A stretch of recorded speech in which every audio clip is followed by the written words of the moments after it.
Hello dear, अस्सलाम वालेकुम। तो क्या आपको पता है कि जो मैंने मारी की वीडियो अपलोड की थी 2 वीक्स पहले, तब मारी की प्राइस थी 425 और आज मारी की प्राइस है 406 रुपये।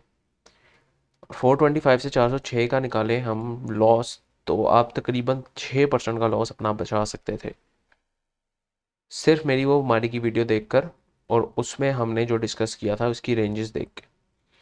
लेकिन काफ़ी ज़्यादा लोगों ने इस पे हेट कमेंट्स भी किए कि मारी आने वाले दिनों में 500 टच करेगा, दिस एंड दैट।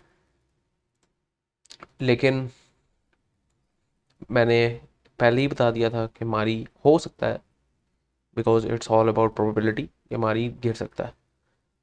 तो मज़ीद हमने देखा कि मारी गिर चुका है। अब क्या हम इसमें देखते हैं, क्या हमें चीज़ें देखने को मिलेगी? हम ये भी देखेंगे कि अगर ये अप जाएगा तो कहाँ तक हमारा इसका प्रॉफिट्स हो सकते हैं, और ये डाउन जाएगा तो कहाँ तक जा सकता है। सबसे पहली चीज़ हम देखें, अगर मैं ये सारा रीसेट कर लेता था और शुरू से अपनी वर्किंग आप लोगों को दिखाता हूँ ताकि साथ साथ आप लोग भी सीखें। अगर यहाँ पर मैं दिखाऊं तो पिछली वीडियो में मैंने दिखाया था कि यहाँ पर एक जो पैटर्न बन रहा है वो हेड एंड शोल्डर्स टाइप का पैटर्न बन रहा है। अगर यहाँ पर हम देखें तो ये एक pattern head and shoulders type का पैटर्न बन रहा है कि जो कि हमें डाउन ट्रेंड शो करवाता है। अब इन्वर्टेड हेड एंड शोल्डर्स होगा तो वो अप ट्रेंड शो करवाएगा। ये सिंपल हेड एंड शोल्डर्स है तो ये हमें डाउन ट्रेंड शो करवाता है।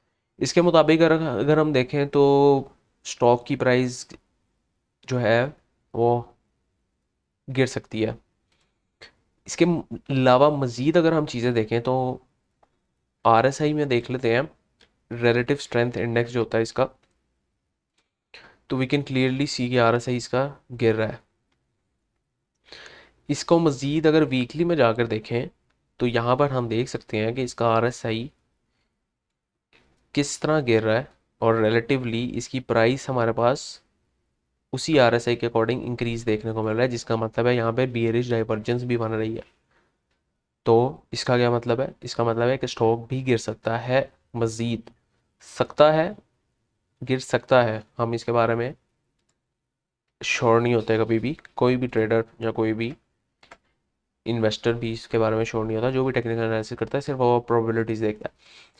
तो स्ट्रेंथ गिर रही है, वॉल्यूम हमारे पास सही है, अच्छे वॉल्यूम है। स्ट्रेंथ गिर रही है, प्राइस ऊपर जा रही है, हमें बेयरिश डाइवर्जेंस देखने को मिल रही है, डेली में हमें हेड एंड शोल्डर्स पैटर्न देखने को मिल रहा है। मज़ीद अगर हम यहाँ पे देखें तो हमारे हमारे पास जो यहाँ पर था एक गैप क्रिएट हुआ था। तो वो जब भी गैप क्रिएट होता है तो मार्केट की हिस्ट्री यही रही है कि हमेशा मार्केट इसको फिल करने आती है। तो उम्मीद यही है कि मार्केट अभी भी इसको फिल करने आएगी, उम्मीद यही है। इसके अलावा अगर हम वीकली में जाके मज़ीद देखें तो हमारे पास यहाँ पर एक जो है ऑर्डर ब्लॉक भी पड़ा हुआ है। अगर हम यहाँ पर मार्क करें तो यहाँ पर ये ऑर्डर ब्लॉक भी पड़ा हुआ है। तो अगर मारी गिरता है तो वो कहाँ तक गिर सकता है? तो सबसे पहले तो हम मार्क करें। अच्छा, इसके अलावा हमारे पास एक और चीज़ भी आपको दिखानी थी, वो शायद आवरली में है या वीकली में है। चले वो मैं आपको जब जब मुझे याद आएगा मैं बताऊंगा। अच्छा, अब यहाँ पर हमारे पास रेंजेस हम देख लेते हैं कि कहाँ तक, अगर सपोज मारी मजीद गिरता है तो कहाँ तक गिर सकता है। अच्छा, मारी अगर गिर सकता है तो हमारे पास पहले तो ये गैप तक गिर सकता है, जिसमें 357 से 394 की प्राइस रेंज आती है। यहाँ पे मैं लिख भी देता हूँ, 357 से 400 की प्राइस रेंज आती है। अगर आप लोगों ने मारी को उठाना है तो यहाँ पर भी उठा सकते हैं। ठीक है, अगर इससे भी नीचे गिरता है, मतलब 357 को भी ब्रेक करता है, तो मज़ीद मारी कहाँ तक जा सकता है? मारी हमारे पास 325 से 339 की रेंज में जा सकता है।